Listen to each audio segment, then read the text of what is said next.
The topic of today's special lecture is Philosophy and Significance of the Preamble to the Constitution of India.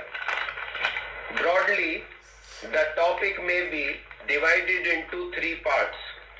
The first is the philosophy and nature of the preamble, including the background thereof. Secondly, the significance or importance of the preamble, which is being depicted through interpretation or explanation and analysis of the preamble. And thirdly, the constitutional or legal status or position of the preamble. I would deal with all the three segments of the topic one by one.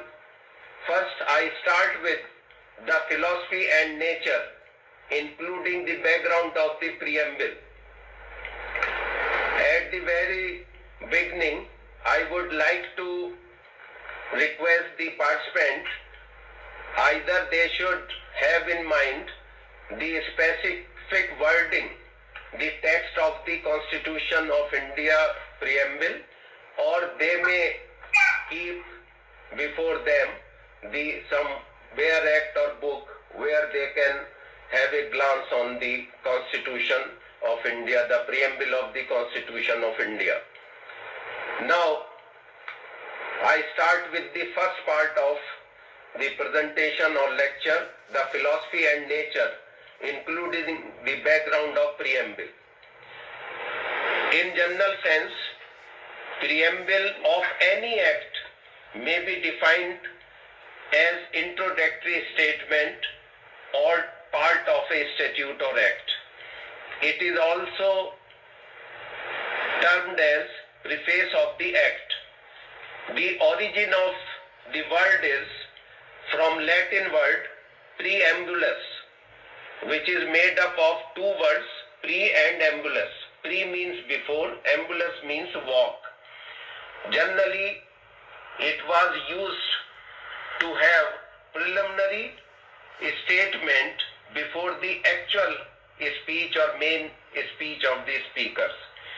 Preamble of the constitutional document is generally wide and detailed and includes the philosophy, objectives and reason, and also aims and probability of solutions.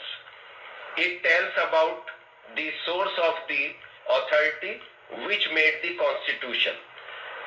Generally, for normal national laws or state laws, we have very short preamble, like the Contract Act says that whereas it is expedient to define and amend certain parts of the law relating to contract, it is hereby enacted as follows.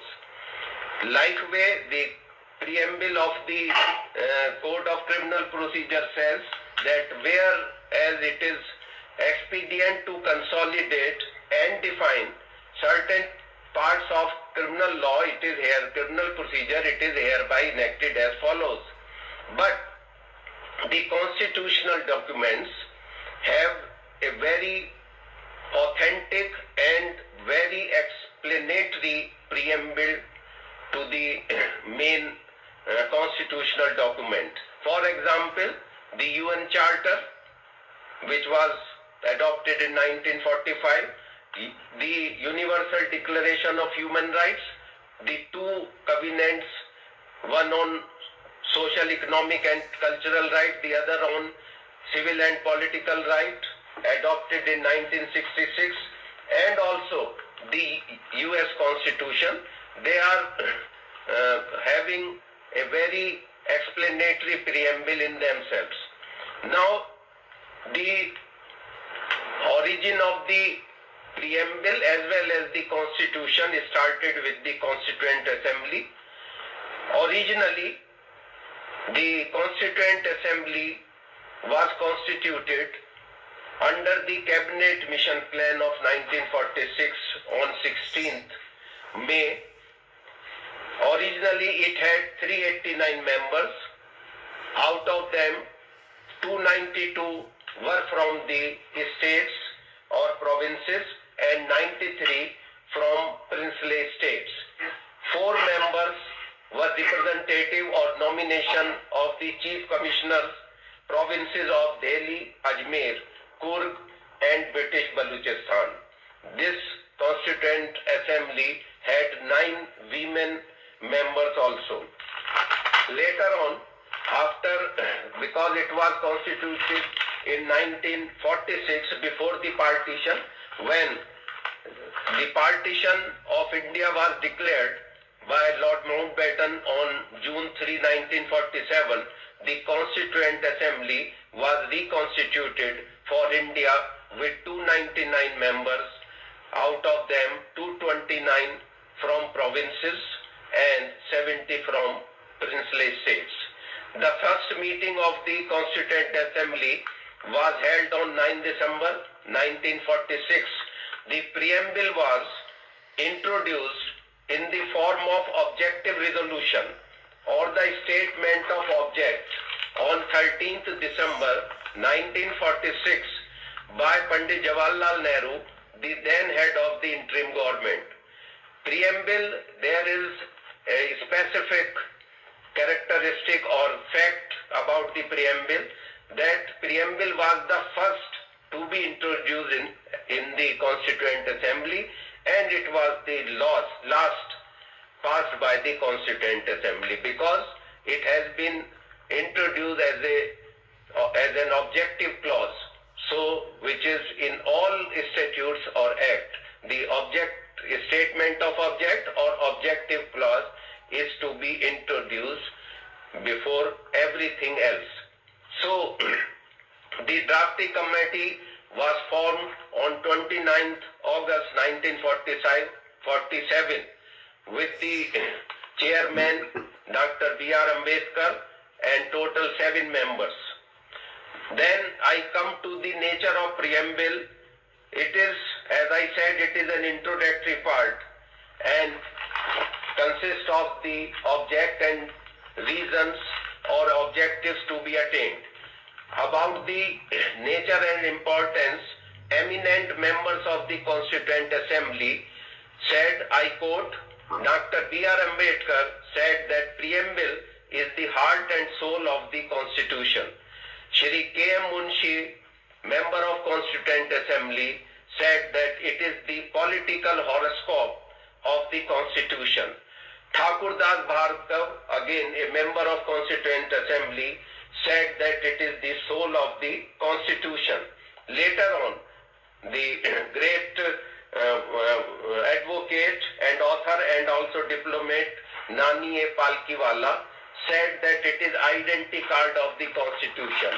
Means that by looking at the preamble, we can have all the particulars or ideals or the constitutional mandate from the preamble. Like we can have everything from the eye card of some person or anybody. So this is like eye card or soul or heart or horoscope. Like from the horoscope we can have the whole of the nature of the fate of some person. Then sometimes we also talk about nature and the status of Constituent Assembly. Actually, the Constituent Assembly is different from normal legislature or whatever it may be called, maybe parliament or congress or whatever. A Constituent Assembly is usually set up for the specific purpose which it carries out in a specific time, and then the Constituent Assembly is dissolved after the fulfillment of the purpose, that is framing of a particular document which is having the status of constitutional document. The Constituent Assembly of the Constitution of India was met first time on 9 December 1946. As I told, the preamble was introduced on 13 13th December 1946. The present constitution was adopted on 26th November 1949 and enforced with effect from the 26th January 1950.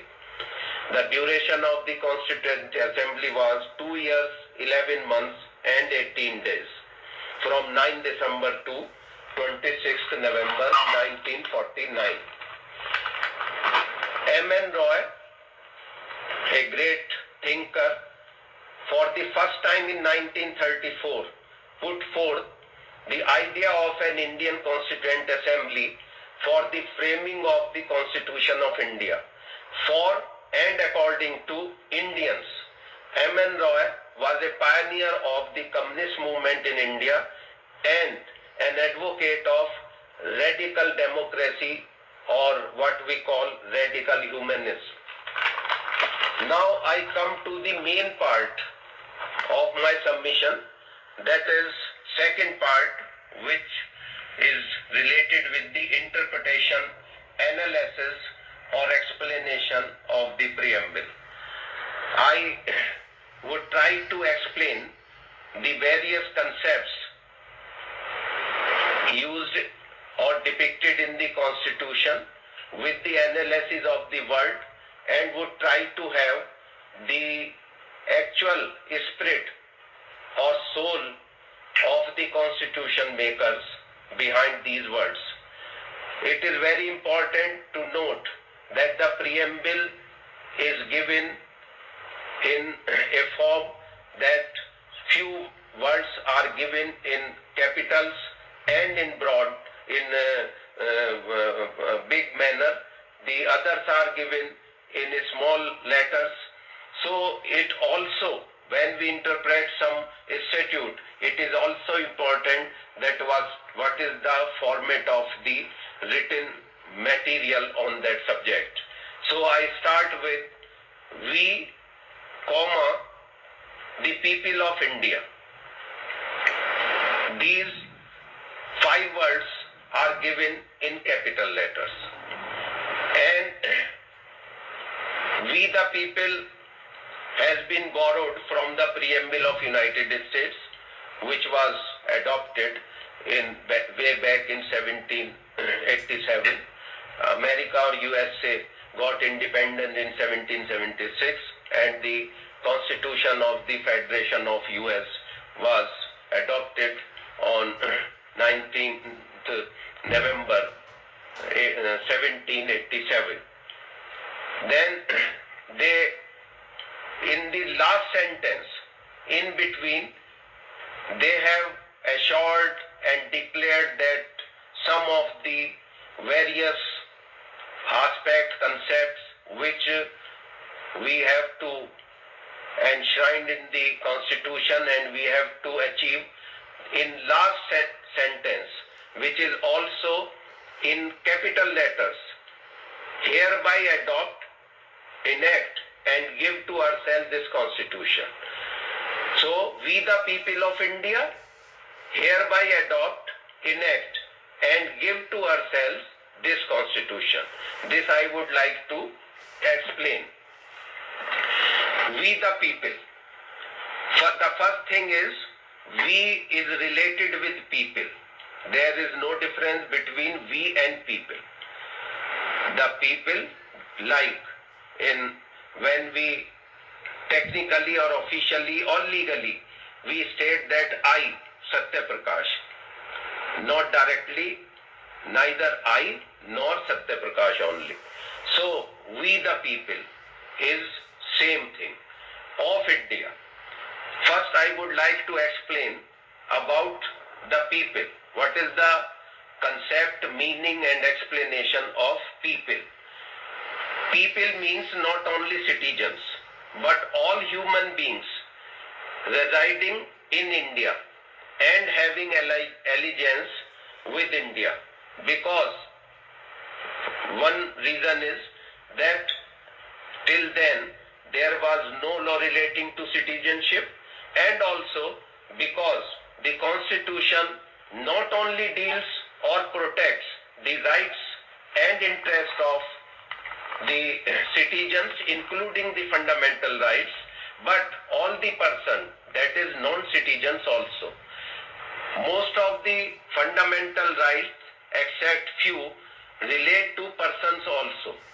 All the persons, whether foreigners, whether citizen or non-citizen, have fundamental rights also.